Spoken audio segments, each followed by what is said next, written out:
Hey y'all, so the cat's out the bag. I've been studying this type of thing for years, but you can't really talk about it because people will think that you're crazy. So now we know Satanists and Luciferians run the world. 2 Corinthians, it describes that Satan is the god of this world. They own the government, politics, Democrats and Republicans, the court system, the education system, the banks, the Federal Reserve, real estate, farms, Hollywood, what we watch, music, what we listen to, media, what we believe, sports, big pharma, everything. We pay their taxes, we work their jobs, we buy their houses. We don't own anything really, because even if we paid for a house outright, if we miss paying taxes one time, they can take the home. We've been pitted against each other like crazy forever. Black versus white, rich versus poor, men versus women, Democrats versus Republicans, Muslims against Christians. We fight over narratives that they've created to keep us divided while they're doing whatever they want. Hunting, killing, sexually assaulting, sacrificing, torturing, cannibalizing, yes, cannibalizing, and organ harvesting our children. Grooming them and over-sexualizing them, teaching them inappropriate things in school. They start wars and they tell us it's this country or that country, or it's this religion who's our enemy. And our kids go to war to defend lies. They fund both sides of the war and make billions of dollars while our family members are sacrificed. We have been bamboozled beyond our wildest dreams. Everything we've been fed is a lie. So what do we do? If you're like me, like, okay, we got the information, but what do? We can't impeach the president because that's up to Congress.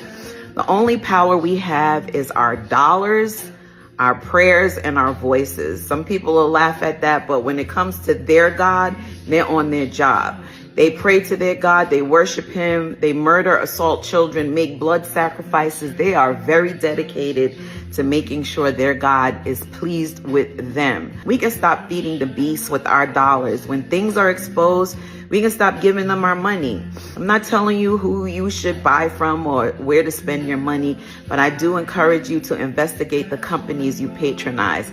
Find out who they are, what their practices are, what their beliefs are. I know we love certain brands, but do we know their history? Who owns your bank? Is there another place that you can put your money? Because if they decide, they can close the banks whenever they want, or they can freeze our accounts if we don't comply with their narrative.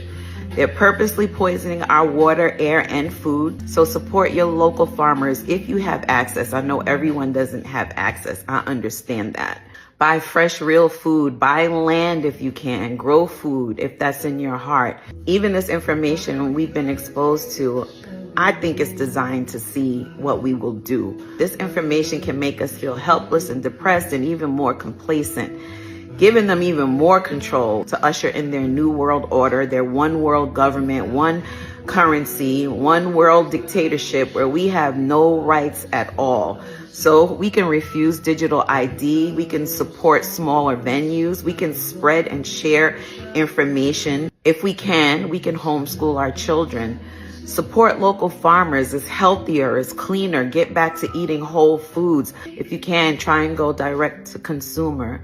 And according to Revelation, yes, we are being led to a choice, right? It talks about the mark of the beast in Revelation 13, 16 through 17. You can read it for yourself, but that's basically where this is all headed, and it's unfolding right in front of us. There'll be a time that we won't be able to buy or sell unless we take the mark. Can you imagine one world government, one religion, one currency, total dictatorship, total control?